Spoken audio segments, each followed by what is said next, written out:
Although there are 12 parts to this course, it really has one overarching intention, and it has three vital components. The overall intention is simply to raise the status of marketing and marketers within the organizations where they work and within wider society. I think there's huge scope for marketing as a discipline to become much bigger than it is by tackling problems where it's never even been invited onto the field of play. And so part of what you might call my ulterior motive for this course is to see if we can get a wider appreciation of the necessity and value of psychological solutions in places where none have been attempted so far. At the wider level, if people are already in marketing jobs, established marketing jobs, it's to make them a little bit better. How do you do that? I think there are three components to this. And some of you, given my background as a copywriter, may be surprised to see that quite a bit of the course talks about data and statistics.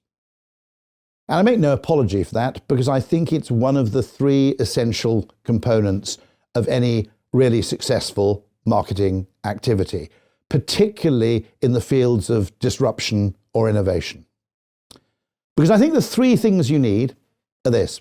You need data, so you know what people are doing. You need some sort of behavioral science. You need some sort of theory of perception or theory of mind, so you can understand why the people are doing it.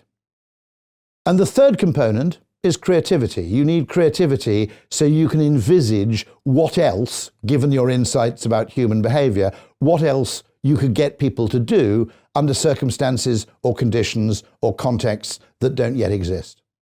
And then, having put the creativity into play, you need to go back to data to find out whether you are right or not.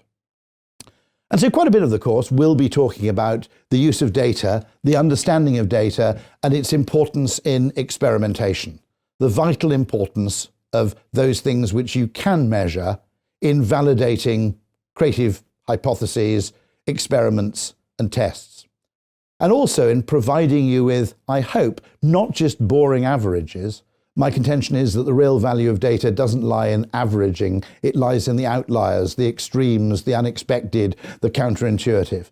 So mining data for the things that really matter and the things that will really help you, rather than the things that merely reassure finance directors when you put them on a chart. So the course will be, in parts, quite nerdy. There will even be quite a bit of talk about ergodicity, which I think is the most important word that you've probably never heard before. That's part of it. Part of it will be about behavioral science, understanding the why and the how of human perception and motivation. Why, going back to a whole load of evolutionary reasons, why it is we don't see the world objectively and we don't respond to objective information. We don't necessarily respond to facts, for example, we respond to stories. We don't respond to data, we respond to meaning. And meaning can be changed by changing the context in which the information is presented. There are some wonderful cases of this.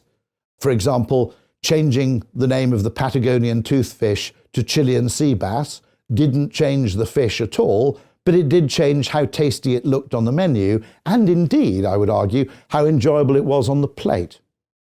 So understanding the vagaries and peculiarities of human perception, and also understanding how humans respond to information in a way that isn't objective or linear, is a vitally important second leg of that three-legged stool. And then finally, there's what we at Ogilvy call borderless creativity, which is the idea, meaning borderless both in that it crosses natural boundaries, it crosses geographies, but also borderless in that it isn't constrained by any preconception of what shape or form the creative intervention should take. And one of the reasons I'm a huge fan of behavioral science, in fact, is that if you define an objective in behavioral terms, one of the unnoticed benefits you get is that you are now completely open-minded about what form the solution might take. In other words, behavioral creativity is naturally media neutral.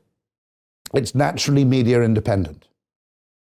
The other great advantage, by the way, of defining success in behavioral terms is that you can generally put a value on it, and you can actually assess adequately and accurately whether or not it's working. It's one thing to get people to tell you something. It's a completely different thing to get people to do something. And so throughout this course, you'll find those three things, three quite different seeming things in many ways. One of them being a social science, the other one being data science, and the third one being creativity, or you might want to call it abductive inference. And making the point that actually it's impossible significantly to innovate based purely on existing information without some sort of leap of instinctive faith. And we make this point very, very forcefully because we think there's a fundamental danger that people have come to believe that the only correct way to make a decision is to make it look scientific by basing the decision only on what you already know, not on what you can imagine. And we think that's a completely inadequate way to make progress, and it's an extraordinarily self-limiting belief, even though it probably is quite a good way if you just want to keep your job and avoid career risk. Nonetheless, you'll never do anything particularly remarkable that way. And so that's our job. Understand those three things. That's important. You need all three.